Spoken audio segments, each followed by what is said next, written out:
So first of all, I am afraid that corruption is like the motor that holds the NRM together. So if there was less corruption between 1986 and say 2005, perhaps that was because it was being less exposed.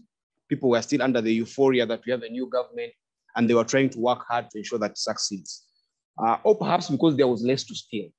Yeah, any of those. Now, without corruption, just as a by the way, without corruption and torture, the NRM cannot survive. Yeah, you know that the NRM buys support, and increasingly after 2005, it has become more and more expensive buying people.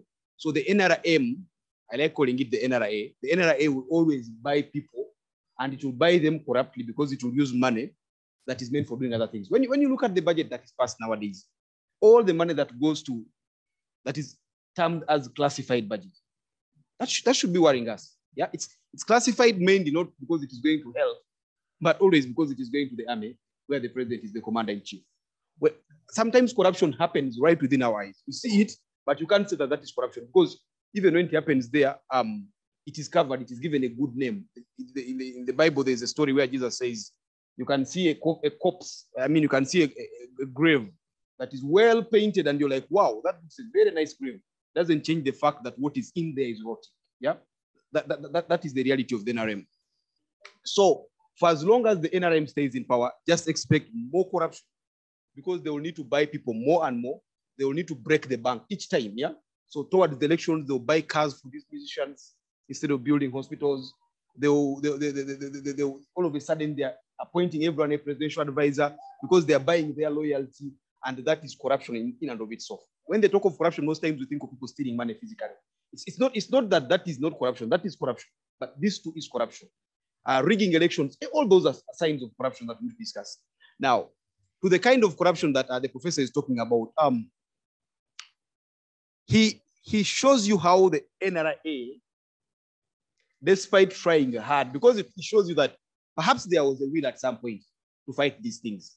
And then along the way, the will went and they moved on. Let me tell you, what I have come to appreciate is that President Mr. Museveni sold his soul to remain the president of Uganda. He threw the kitchen sink, yeah, literally, to remain the president of Uganda. So because he needs to stay president, that is the only thing that he can get. He needs to do whatever it takes, yeah? Whether it crashes the economy, whether our image internationally is thrown in gutters, he doesn't mind. For him, it's about staying in power. So with corruption now, the only thing that helps him stay in power, because he needs the money, because he needs to allow some level of corruption. And the police is corrupt because he needs to allow a certain level of corruption in the police.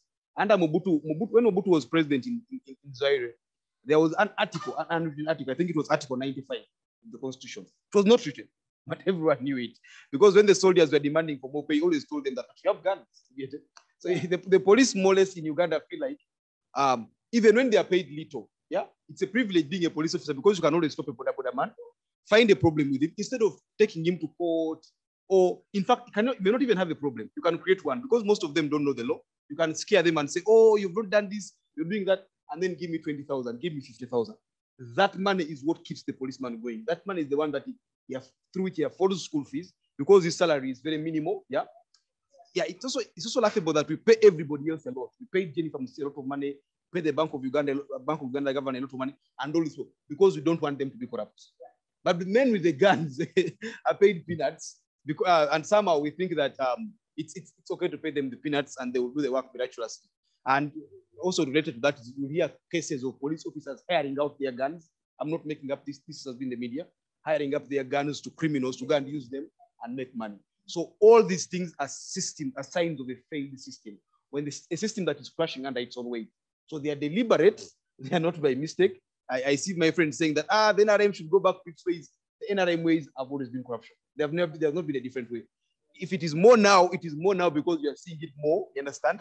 Or we become vigilant. Yeah, we become vigilant with things like social media. A story that happens in Machinje can reach the farthest corner of my village in Maracha in a matter of seconds. So because of that, now all of us are in the know. We can always see it.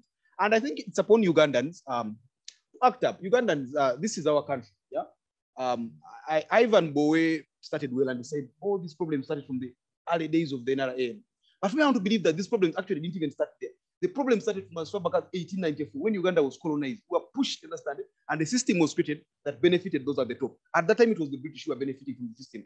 So throughout the time they were benefiting, it was a system of corruption fueled by them to support and sustain their stay in Uganda. When Obote came to power, because the system again favored a few individuals, they were corrupt at the expense of everyone else. When Amin came, it is the same system. So it's a time that one of these days Ugandans should assume power themselves, understand it, take charge of whatever is going on in their country, and they can be more respected.